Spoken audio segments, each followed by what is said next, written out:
Hey guys, wanted to go ahead and do a review of this particular microphone, at least more like quick thoughts and go from there. So this is the EM89D, and it's a dynamic microphone that you can get.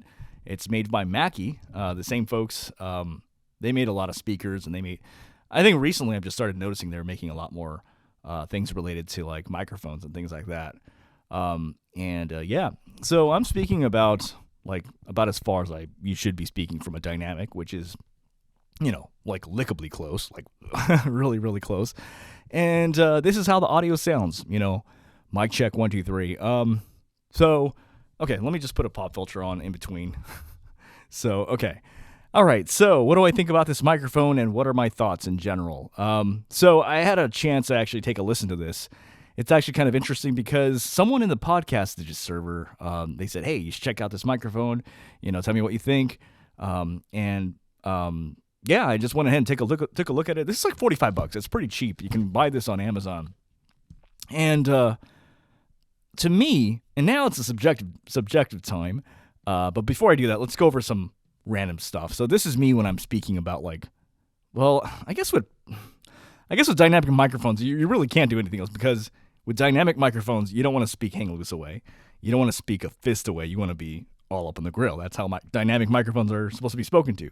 So this is pretty much it. But if I really wanted to come closer, then microphone check, testing 1, 2, 3. This is me speaking.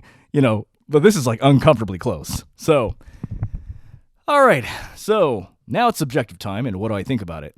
This microphone, for my voice, I don't think it fits my voice very well. I think it has a lot of... So I don't think the microphone sounds thin, per se. It's not a thin-sounding microphone, but what I can say is there's not a lot of low end in this microphone. It's very for me, I like microphones that kind of accentuate the low end, and I'm not really getting any of that in here. But this microphone doesn't feel sibilant or like super sharp. It's not like an AT2020. But it's just not, it doesn't accentuate the things I like for myself from a microphone. In other words, there's no low end here. I think the XM8500 has more low end than this. And obviously the SM7B has more low end. And I think a lot of dynamic microphones that I've tested have a lot more low end than this. Even the MTP 550, the Lewitt, has a very pleasant low end to it, but I don't think this has it. And for my voice, I don't think this really works for me. It's a little too, because it doesn't have anything that's flattering about it. That's the best way I can say it. It's not that it sounds bad per se, because when I hear something bad, I'm like, oof, that sounds bad. But this doesn't sound bad. It's just that it doesn't accentuate anything. It doesn't accentuate anything pleasant about it.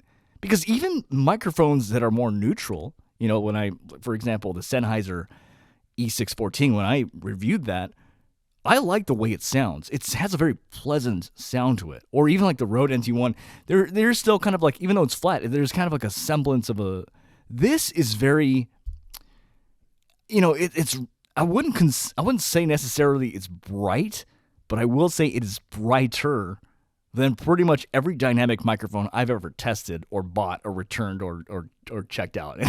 And I've tested out a lot. But it doesn't sound shrill. The best way I can say it is this, in conclusion. This microphone has no low end.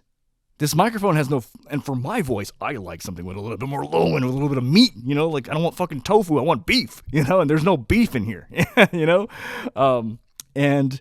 But on the other hand, there's not that, that sizzle, you know what I mean? Kind of like, it's sort of like, the best way I can explain it, and this is just a really rudimentary, subjective way of me explaining this microphone. There's pleasant and unpleasant sides of different sides of sound. If something's really has too much bass, then it becomes very muddy and very dark. And if it's done well, it sounds smooth and nice, right? On this other hand, in terms of treble, and I'm saying this in very rudimentary terms, but I hope I'm going to come to a conclusion. If it's done well and nice, it's like, ooh, that sounds like very articulate. It sounds very it has a lot of detail, has a lot of clarity. But if it's done poorly, then it's like, okay, this microphone is very like sharp and sibilant and unpleasant, but this microphone has neither of any of those. Like, it's not smooth. But it's not muddy. It's not articulate per se. Well, I guess it is, but it's not. It doesn't have that pleasantness of like, like where other microphones that are more bright have that. It doesn't have that. It's just, the best way I could say it is, in a nutshell, it doesn't fit my voice. You know what I mean? It's just like, because here's the thing. When you get a microphone, you want something ideally that either accurately represents the way you sound or something that accentuates the way you sound. This doesn't accentuate anything in the way I sound.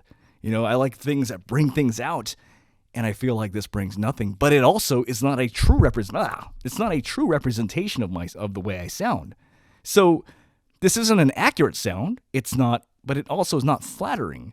It's just like.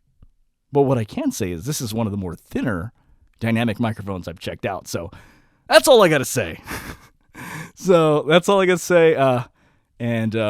Yeah, we'll go from there. All right.